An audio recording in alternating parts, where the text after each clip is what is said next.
Can you guys hear what I'm hearing right now? Drip, drip, drip, drip. It's been raining like a bastard here, guys, all weekend long, all into this week. It's supposed to go like this for the next couple weeks. So this weekend, you guys saw me throw a tarp on this thing. Well, I put the tarp on Sunday. The video was out Monday morning. While I was hitting publish on the video, when I got up Monday morning after it'd been uploading all night and all that good stuff, I come out the door, and wouldn't you know, the tarp is gone. Blew it right off, peeled it right off. Now, I screwed it pretty good. I put boards all over it. We just had a really good wind kick up that night. We've had a couple days of good storms roll through here. But I've got to keep making progress. I've never prayed so hard for snow in my life. I can work with snow. Snow is easy, you know what I mean? You shovel it out of your way, you keep moving. So we just got the tarp back up. We got it stretched out, half-assed. We're going to run the sawmill tonight with the water dripping down the back of our neck, but you do what you got to do to make progress, guys. There's just no other way around it. So stay tuned. Hope you guys enjoy, and I'll see you on the other side of it. Tell you what, this has been our wettest year on record this year. Of course, I had to choose to do a big project right in the middle of it, but what are you going to do? So this log's pretty nice. I tell you what, this is a real nice log. Let's see, let's get you guys some measurements here.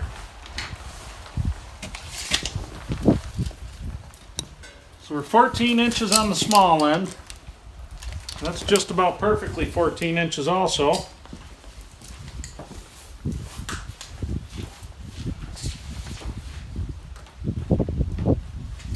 We are 19 inches on the big end.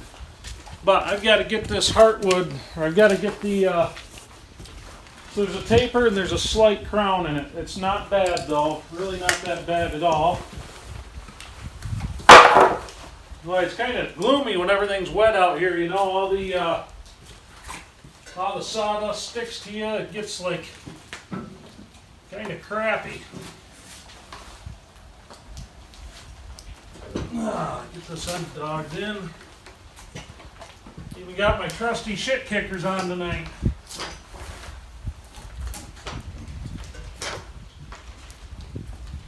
Everybody's got to own a pair or two of those, huh?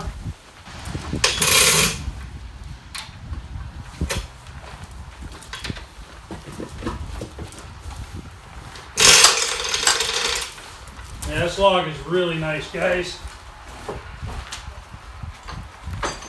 These are the kind of logs you hope to get, you know what I mean? These are the ones that if you're buying a load, you say to yourself, yes, these are the ones I'm looking for.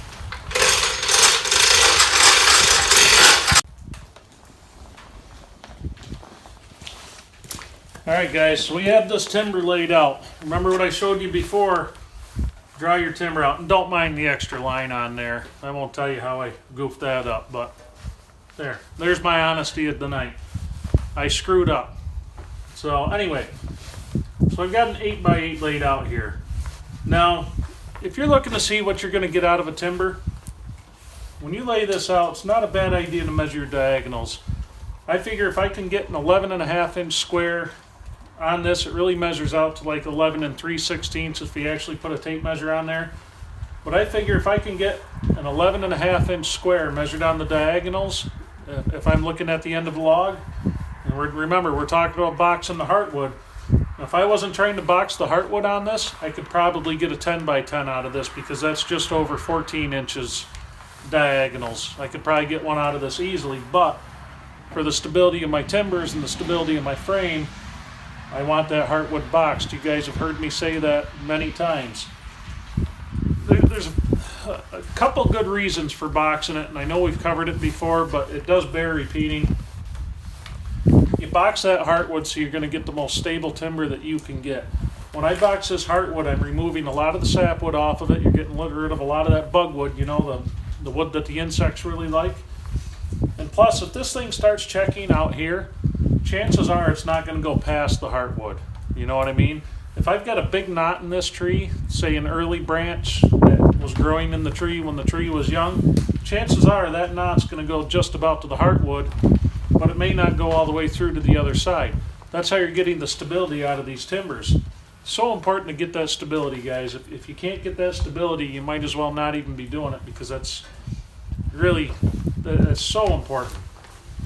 Now, and also when I'm laying this timber out, like I said, I messed up my measurement there. I won't even go into detail. I just messed it up. But so we're 8 inches from here to here, and our pith is right dead center on that. We got ourselves a crosshair here. And I always do this on the narrow end of the log. When I set a log up on the mill end, I always put the narrow end on the operator's end of the sawmill. Makes a big difference when you're milling these logs, and then it takes most of the guesswork out of it. Now, this is a fairly straight log. We don't even have so much of a crown in it. The taper down on the other end of it, on the butt end of the log, it flares out pretty good on one side but not on the other. And you'll also notice that my heartwood is not perfectly centered in this log.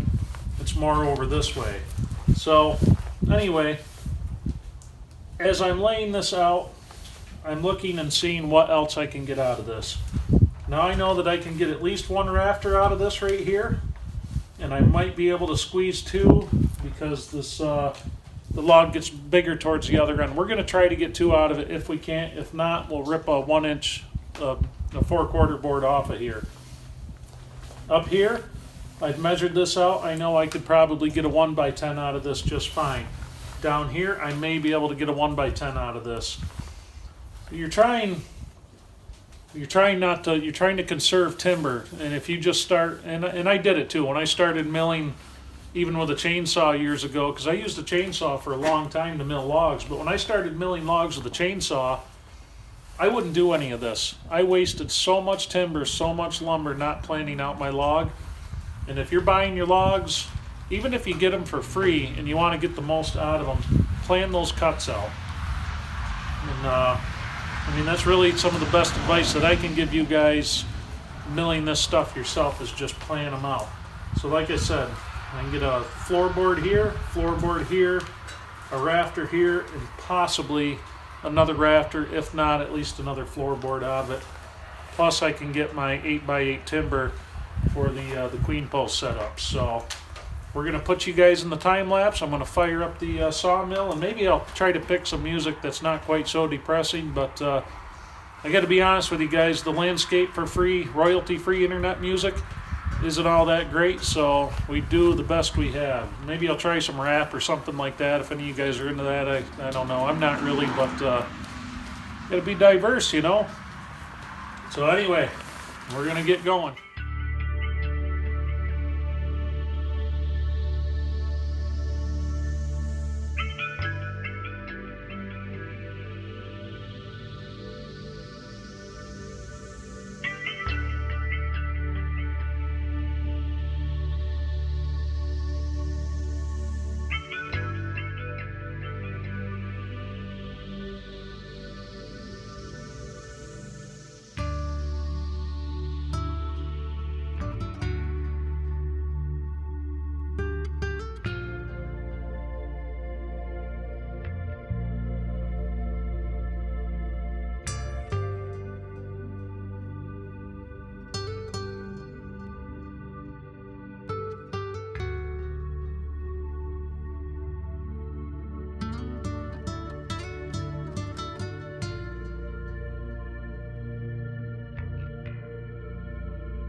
Alright, let's see what we get here, guys. Get this last slab off of here. 2x8 and got some weight on it, but that'll be alright for a rafter.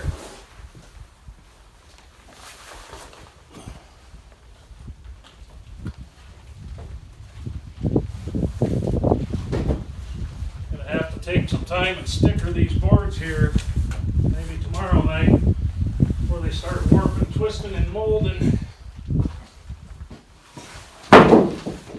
Oh, look at that, guys. Okay, let's count how many knots are in the face of this. This is 18 feet long. Let's see what we got.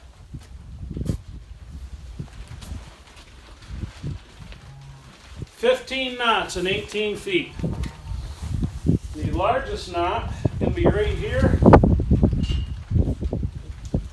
About 1.5 inches long, probably about 1 inch wide. Everything else is 3/4 inch somewhere in there. That is just gorgeous. That is a nice piece of wood right there. That'll be a really nice piece. Alright, let's move the camera here. Got some neat stuff to show you guys tonight. I want to make sure we get it right. So what's pretty neat is once in a while I'll have viewers send me something. And I always feel a little bit strange taking things from people, you know what I mean? I'm not used to that. I'm not used to accepting things from folks, but you know, it's pretty neat when somebody sends you something that's going to become part of the process and part of the project.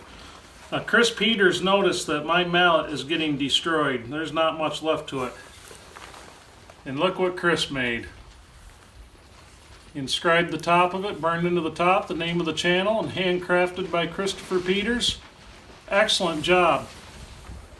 The joint he cut on this is perfectly tight. It's got some walnut wedges in there, walnut sides, black cherry, and a hickory handle. Gorgeous, gorgeous job, Chris. And he even, I tell you what, he even put leather on that. That is awesome. Thank you very much. I was going to surprise Chris with a mention of this thing in the video, but Chris, being Johnny on the spot that he is, had a tracking number on this thing, so he knew exactly when it got dropped off. And you could tell he was excited, and I tell you what, that is awesome. He put lead weights in it too. What a nice job. I also have a beautiful handsaw that Tinian sent me. I mentioned it in another video, but that one I'm going to break out because he must have spent a lot of time cleaning that up, restoring it, sharpening it. That is a beautiful saw, but that's going to go in the shop. When we get a roof on this thing, I'm going to break that out and show you guys. I just don't want to get that in the rain, and it is just too wet. So anyway, excellent job, Chris, and thank you very much. It's truly appreciated. And you know what? I was just getting ready to make another one of these here too, so that worked out awesome. Thank you very much for that. But anyway, back into the spirit of full disclosure, let's see how we did on this piece.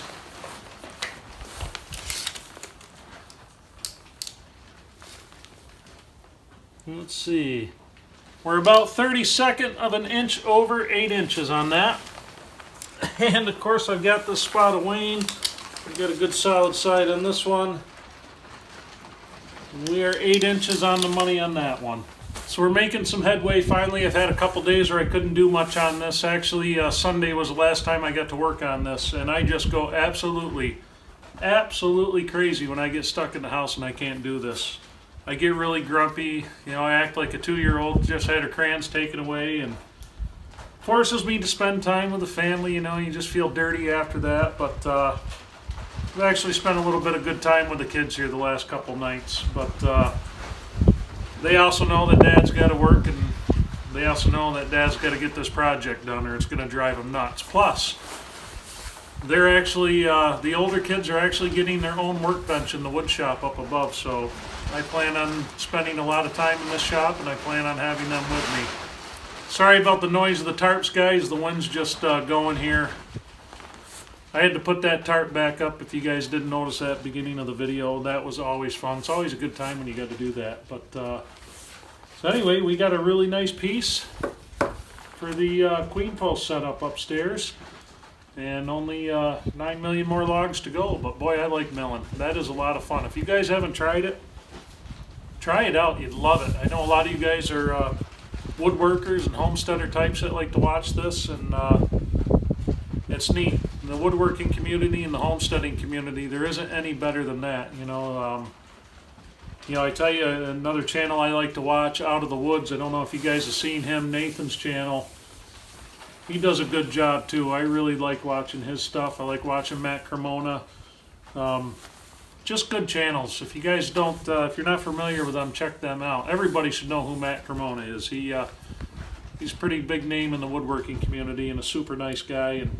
And Nathan, he's about the same size channel as I am, kind of doing the same types of things. He's got a nice wood miser. I think he has an LT40 that I drool over when I see it, when I see the hydraulics churning, and I'm thinking to myself, I bet you he's not screwing around with a PV, getting everything perfectly square. But I tell you what, this mill's been it's been a damn good mill, and it's going to be here for a long time. But anyway, I hope you guys enjoyed this. I'm going to throw a link to Nathan's channel at the end of the video here. You guys ought to check him out. It's another no BS channel, and that's what I like. There's no fluff, there's no crap content on there. So anyway, have a good night, guys. I'll catch you on the next one.